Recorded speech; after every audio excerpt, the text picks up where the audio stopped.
Bonjour et bienvenue à tous. Dans cette vidéo, je vais vous parler de 3 critères qui peuvent vous bloquer pour emprunter à la banque. L'objectif, c'est de faire un maximum d'investissements immobiliers sans être limité par les banques. Je sais de quoi je parle car j'ai fait 2 achats immobiliers pour environ 250 000 euros que j'ai fait entièrement financer par la banque. Je n'ai pas mis un seul euro dans ces projets. Regardez bien la vidéo jusqu'au bout car si vous maîtrisez ces 3 critères, vous n'aurez plus de barrières pour vous construire un petit empire immobilier. Le premier critère que vous allez rencontrer si vous multipliez les crédits immobiliers, c'est le plus connu, c'est le fameux taux d'endettement à 33%. C'est-à-dire que la banque ajoute les mensualités du crédit à vos dépenses actuelles. Et il regarde simplement si ça dépasse les 33% de vos revenus actuels. Imaginons que vous avez 1000 euros de dépenses quotidiennes pour payer votre loyer, votre nourriture, vos frais de voiture et que vous ayez un salaire de 3000 euros par mois. Eh bien, pour la banque, vous êtes déjà à un taux d'endettement de 33%. C'est peut-être utile lors de l'achat de sa résidence principale, mais pour de l'investissement locatif, c'est vraiment le critère le moins pertinent. Parce que quand on fait les choses, et quand on fait bien les choses dans l'immobilier, on dégage un cash flow positif tous les mois. C'est-à-dire qu'on gagne de l'argent tous les mois, du coup nos revenus augmentent et on ne s'endette pas, au contraire. D'ailleurs, j'ai un petit conseil à vous donner si votre banquier vous parle de ce fameux taux d'endettement à 33%. Ça veut dire déjà que c'est clairement quelqu'un qui n'a pas l'habitude de financer des projets d'investisseurs immobiliers et qui ne sait pas vraiment comment ça fonctionne.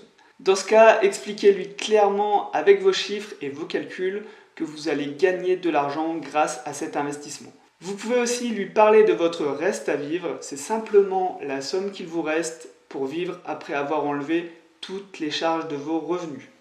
C'est beaucoup plus concret et précis qu'un taux d'endettement car dans notre exemple, une personne endettée à 33% mais qui gagne 3000 euros par mois, ça signifie quand même un reste à vivre de 2000 euros.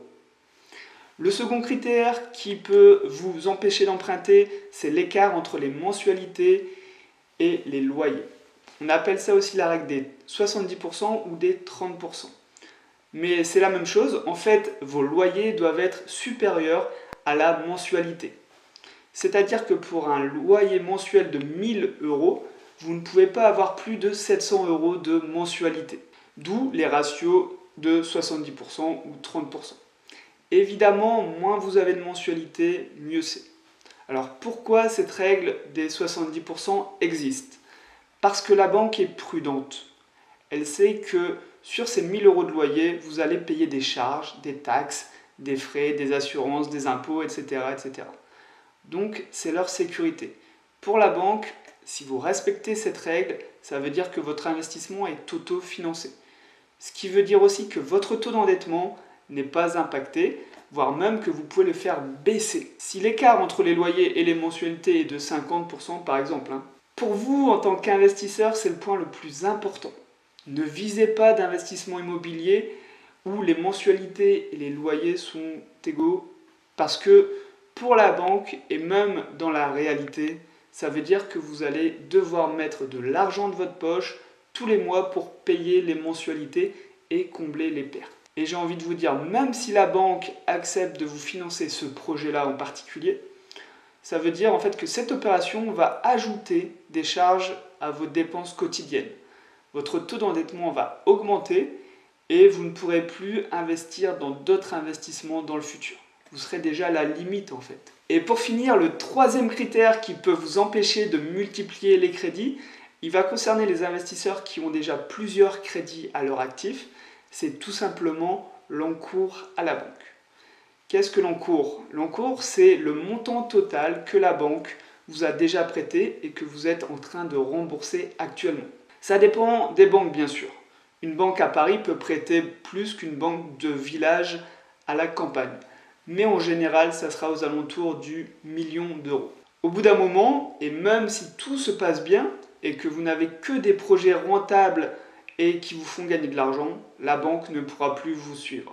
Là aussi, c'est une sécurité prise par la banque. En fait, vous devenez un facteur de risque pour eux, tout simplement. Si ça vous arrive, il n'y a pas de souci à vous faire. vous allez voir simplement une autre banque.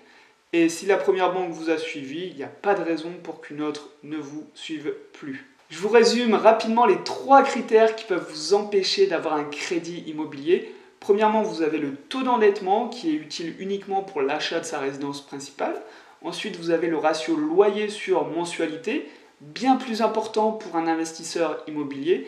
Et pour finir, si vous avez déjà un petit empire immobilier, ça sera l'encours maximum à la banque qui sera d'environ 1 million d'euros.